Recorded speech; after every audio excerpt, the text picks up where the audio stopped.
Olá pessoal, meu nome é Daniel Mesquita, eu sou professor de Estatuto da OAB e Ética do Advogado e também de Direito Administrativo no Estratégia Concurso. Eu estou aqui agora nesse vídeo caseiro para dar para você um comentário das questões de Estatuto da OAB do 11º exame de ordem que acabou de ocorrer. Eu estou aqui com o caderno de prova tipo 4, a prova azul, e eu vou conversar aqui com vocês sobre as questões de ética primeiramente. Vou disponibilizar imediatamente aqui 4 vídeos no YouTube, no nosso canal do Tudo Sobre a OAB. Também você que veio acompanhando aí o nosso blog do Tudo Sobre a OAB, você percebeu que se você leu o blog hoje, você não teve dificuldade nessa prova da OAB. Por quê? Porque nós te orientamos que você não poderia gastar mais de 3 minutos em cada questão dessa prova. E essa prova veio com enunciados muito longos, o que dificultou um pouco o tempo de prova, a feitura dessa prova no tempo necessário. Então, se você gastou só 3 minutos com cada questão, você foi bem nessa prova. Na matéria Estatuto da OAB, eu não vi tanta dificuldade assim. Se você se preparou aqui com os nossos cursos de estratégia, principalmente o nosso curso em vídeo, em PDF, você certamente acertou as 10 questões. Eu vislumbrei aqui a possibilidade eventualmente de um recurso, a depender do gabarito, mas nada mais que isso, essa prova foi sem grandes mistérios. Vamos então passar para o comentário da primeira questão já, que aqui na minha prova é a questão do Cláudio. Cláudio, advogado com vasta experiência profissional, é contratado pela Sociedade LK Limitada para gerenciar a carteira de devedores duvidosos, propondo acordos e, em último caso, as devidas ações judiciais. Após um ano de sucesso na empreitada, Cláudio postula aumento de seus honorários, o que vem a ser recusado pelos representantes legais na sociedade. Insatisfeito com o desenrolar dos fatos, Cláudio comunica que irá renunciar aos mandatos que lhe foram conferidos, notificando pessoalmente os representantes legais da sociedade que a puseram seu ciente no ato de comunicação. 10 dias após, a sociedade contratou novos advogados que assumiram os processos em curso. Observado tal relato, baseado nas normas do Regulamento Geral do Estatuto da Advocacia e da OAB, assinale a alternativa correta. Letra A aqui para mim é: a comunicação da renúncia do mandato não pode ser pessoal para evitar conflitos com o cliente.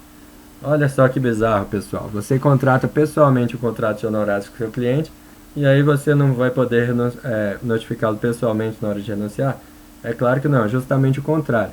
Da mesma forma que você celebrou um contrato pessoal de prestação de serviços advocatícios, você também, para renunciar, essa renúncia você tem que comunicar pessoalmente o seu cliente de que você está renunciando ao mandato.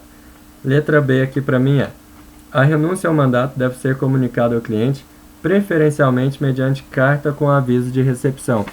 Olha só, pessoal, para dar segurança ao advogado, é fundamental que você comunique, notifique o seu cliente mediante carta com aviso de recepção. E onde que está esse dispositivo, professor? Está aqui no artigo 6º do Regulamento Geral da OAB. O advogado deve notificar o cliente da renúncia ao mandato, preferencialmente mediante carta com aviso de recepção e depois comunicando ao juízo. Então, preferencialmente a notificação por meio de aviso de recebimento. Então, o correto aqui para mim é a letra B. A renúncia ao mandato deve ser comunicada ao cliente, preferencialmente mediante carta com aviso de recepção. Sem mistério, vamos para a questão 2. O advogado Caio solicitou vista de autos de processo disciplinar instaurado na OAB contra seu desafeto, o advogado Tício. Caio justificou seu pedido afirmando que juntaria as informações contidas no processo disciplinar em questão às de um determinado processo judicial no qual ambos atuaram, visando com isso demonstrar que Tício costumava ter comportamento aético. Com relação à hipótese sugerida, assinale a alternativa correta.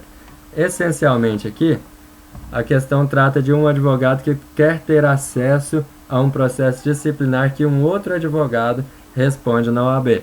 Então vamos ver quais são as alternativas. Letra A: Caio não poderá ter acesso aos autos do processo disciplinar instaurado contra Tício, porque demonstrou que juntaria as informações nele contidas às de um processo judicial em que ambos atuavam, prejudicando assim a boa administração da justiça.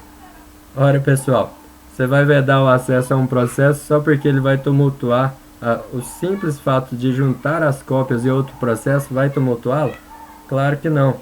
O acesso ao processo disciplinar perante a OAB não é facultado a todos, porque o processo corre em sigilo, pessoal. Muita atenção com isso. Então vamos lá para a letra B. Caio não poderá ter acesso aos autos do processo disciplinar instaurado contra Tício, uma vez que os processos disciplinares instaurados na OAB contra advogados tramitam em sigilo até o seu término, só tendo acesso às suas informações as partes, seus defensores e a autoridade judiciária competente. Exatamente, pessoal. E onde que está essa resposta? Está no Estatuto da OAB, artigo 72, parágrafo 2º. Artigo 72. O processo disciplinar instaura-se de ofício ou mediante representação de qualquer autoridade ou pessoa interessada. Parágrafo 2º. O processo disciplinar tramita em sigilo, até o seu término, só tendo acesso às suas informações as partes, seus defensores e a autoridade judiciária competente. Então, só tem acesso às informações do processo disciplinar na OAB as partes, os defensores e a autoridade judiciária competente. Sem mistério, que para mim o gabarito, então, a letra B. Vamos para a questão 3, rapidamente. O advogado Mário celebrou contrato de honorários com seu cliente para atuar em reclamação trabalhista. No contrato, restou estabelecido que, em caso de êxito, ele receberia a título de honorários contratuais o valor de 60% do que fosse recebido pelo cliente, que havia sido dispensado pelo empregador e encontra-se em situação econômica desfavorável. A respeito do caso apresentado, assinale a alternativa correta. Aqui o tema é honorários. E você sabe, quando o tema é honorários, você tem que fixar honorários com moderação. Você não pode receber mais do que o seu cliente. E também você não pode fixar honorários aviltantes, ou seja, honorários muito baixos e inferiores à tabela do OAB. Então, você também não pode exorbitar, tem que ser com moderação, também não pode ser aviltante. Então, você tem que manter um patamar aí. E o Código de Ética e Disciplina da OAB dá importantes parâmetros para você fixar os seus honorários. Agora, vamos às alternativas da questão. Mário não cometeu infração disciplinar, uma vez que, tendo celebrado contrato de honorários, ele pode cobrar de seu cliente o valor que entender compatível com o trabalho desenvolvido. Errado, pessoal. Acabei de dizer aqui que há critérios gerais, sim, para fixação de honorários. Letra B.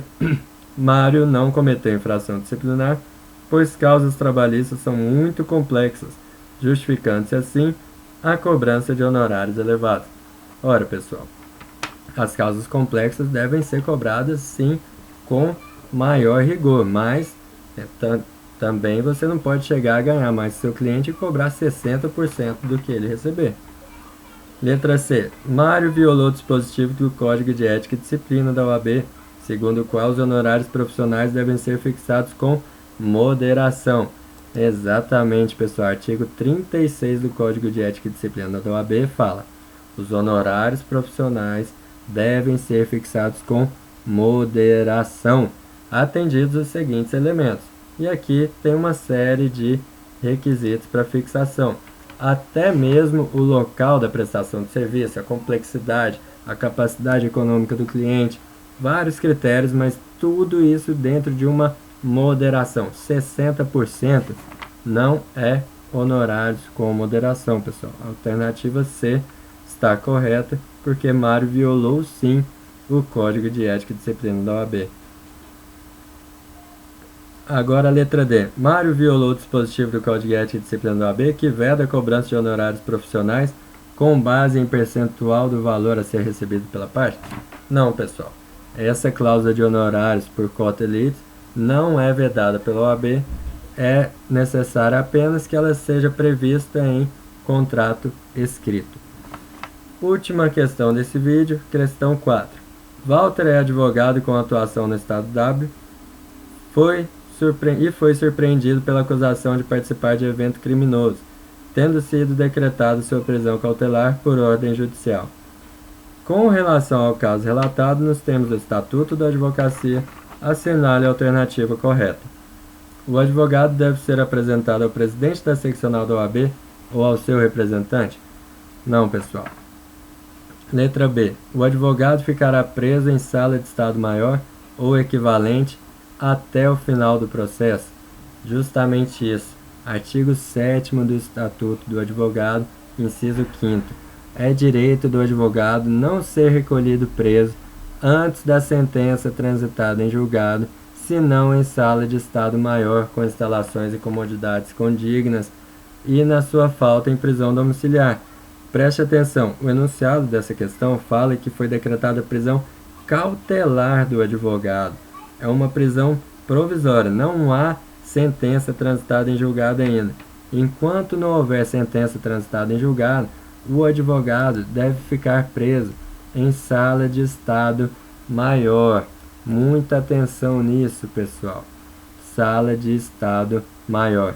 Agora, quanto à presença ou não de representante da OAB, aí o critério é a questão da prisão em flagrante e se é ligado por motivo de exercício da advocacia ou não.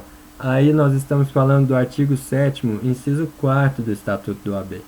São direitos do advogado, inciso 4º, ter a presença de representante da OAB quando preso em flagrante por motivo ligado ao exercício da advocacia, para a lavratura do auto respectivo sob pena de nulidade. Então, se a prisão em flagrante é por motivo ligado à advocacia, aí sim tem que ter a presença de um representante da OAB. E nos demais casos, quando não é em razão do exercício da advocacia, a autoridade policial só tem que comunicar à OAB do fato. Então, prisão em flagrante por motivo relacionado à advocacia, tem que ter a presença de representante da OAB. Fora de motivo relacionado à advocacia, só comunica à OAB. Só que a questão aqui no caso, ela está falando onde o advogado com prisão cautelar deve ficar preso. Então, não tem a ver com comunicação da OAB, tem a ver com o lugar em que ele está sendo preso. Então, a letra B é correta porque ele vai ficar preso cautelarmente em sala de Estado Maior. Letra C. O advogado ficará restrito à sua residência em prisão domiciliar? Não, só se não houver sala de Estado Maior. É a parte final aqui do inciso 5. E na sua falta, se não houver sala de Estado Maior, aí sim. E por último, o advogado sofrerá punição disciplinar pelo fato de estar respondendo a processo criminal. Não, só quando o crime é infamante, que aí vai gerar um processo disciplinar na OAB. Então, meus caros, muito obrigado aí até agora. Sem demora, eu já vou passar para o próximo vídeo que agorinha você já vai assistir no nosso canal do YouTube, no Tudo Sobre OAB no YouTube, no nosso blog no Facebook, Tudo Sobre OAB, facebook.com/Tudo Sobre OAB, e também no nosso blog www.tudosobreoab.com.br. E não posso esquecer, aguardo você no curso de Direito Administrativo para a segunda fase do Estratégia Concursos, porque com certeza você passou nessa prova. Um abraço.